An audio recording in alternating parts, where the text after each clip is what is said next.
Miles, you're currently working at the National Theatre. Is theatre where, as we're led to believe, the true spirit and essence of acting can be found? Yeah, there's a phrase, film makes you famous, television makes you rich, and theatre makes you just plain good. And I think what I'm learning is that what just plain good means is relentlessly repeating yourself. If I can put this quite plainly, you don't panic on a panel show. I've seen you do it. I've seen you do it well, as a good performance, not panicking. Is it the case of having some great pre-prepared material, or just ad-libbing whenever the chance arises? Well, I think if you get the chance to ad-lib, you should take it. Some panel shows are nearly all ad-libbing. They're, I'd say, the most fun ones. Other ones, yeah, you're required to do a huge amount of preparation for. And those are the ones in which it's sort of harder to get a word in edgeways, because if you spent 2 days writing jokes, you don't want to then turn up at the TV studio and not deliver them. So that's why everyone shouts at once sometimes. An advantage I sometimes have in that arena is I tend to talk in sentences, whereas other people talk in paragraphs. And so if someone bangs on for a bit, then I can hopefully just slide something a little under the fence. Quite the insight. You've worked with many respected figures in television circles as well as filmic ones. Stuart Lee and Stuart Lee's comedy vehicle, Steve Coogan in The Look of Love, that was a movie. Yeah. Is working with them an education whilst you're actually filming the scenes, or do you have to forget all about that and just concentrate on your own performance? Well, it's both, if I may say, Dougie. If you're acting opposite someone that you've seen a lot of on TV screen or at cinema, then there's a slightly surreal thing that you need to get over, because you've got to be able to work together, and that might involve talking between scenes and things like that, rather than just standing there looking terrified or in awe of someone. I mean, Clooney, for instance, would sort of wander around chatting to everyone, because that's what actors like doing, is just chatting to other actors. So you'd feel sort of relaxed eventually. When I turned up, I was really terrified, and then after a while we'd finished a scene really quickly, and I thought, all right, no, we're just doing this, we're just at work, that's okay, we're at work. And then, I mean, the other thing is you just get to see people at work. If you've got like a tiny part in a film, the benefit of it is going and watching really good people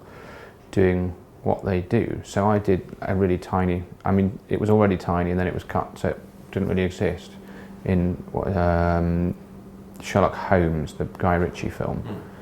But that wasn't a wasted day, because I got to watch Robert Downey Jr.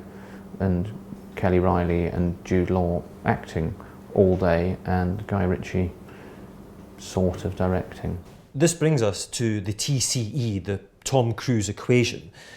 Now, there's an argument to say that his role in Rain Man was a tougher acting gig than Dustin Hoffman's, and in Magnolia, he was mesmerising, was up for the Oscar, but lost out to, I think it was Michael Caine.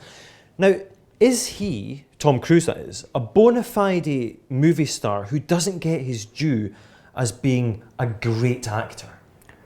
Well, he is a great actor. In Magnolia, he's phenomenal, isn't he? I think maybe latterly other sort of business people focus on, so they don't think of him as an actor, they think of him as this sort of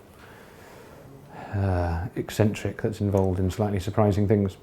But in that sense, he probably doesn't get his due. In the same way that, for instance, when Phil Tufnell won I'm a Celebrity, people just sort of focused him on being this sort of bloke that just messes about and have a laugh. And what people don't realise is just what a fantastic bowler he was. I mean, he won so many test matches for England. And people just think of him as just some sort of joker, but he's not. You listen to him on Test Match Special, Dougie. He's got an awful lot to say, and I think that Phil Tufnell and Tom Cruise perhaps both suffer from the same thing. And if I may add on as well, far too few conversations these days where Tufnell and Cruise really are the meat in that chatty sandwich. Yeah, I think that shows you where we're heading as a species, sadly. Hayo ninate Ishiban Nikotowa. Gaijitsto, Kaneto, Joho Kana. Kaneto.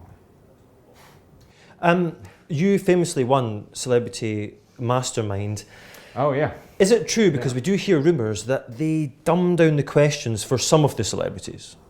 They may well do. I mean, it depends. I don't know if it's about dumbing down the questions. It's about what you're allowed to say as your specialist subject on Celebrity Mastermind versus what you'd be allowed to have as a specialist subject on actual Mastermind. I think there's fewer questions as well on the Celebrity one, and they give out a trophy an episode.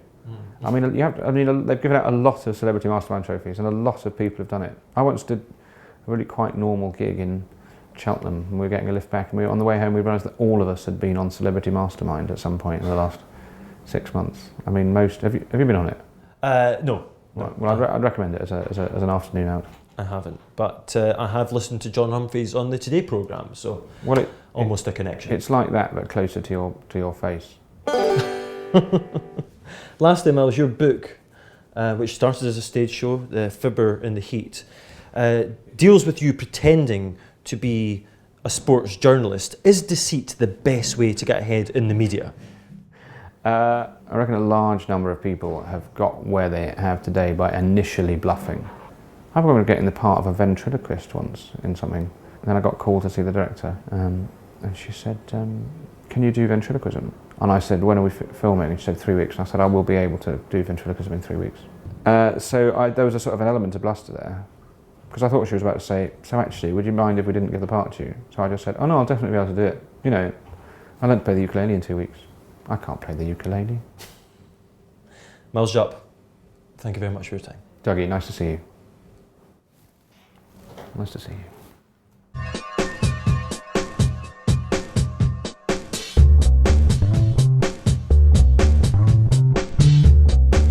It's been claimed love is the answer.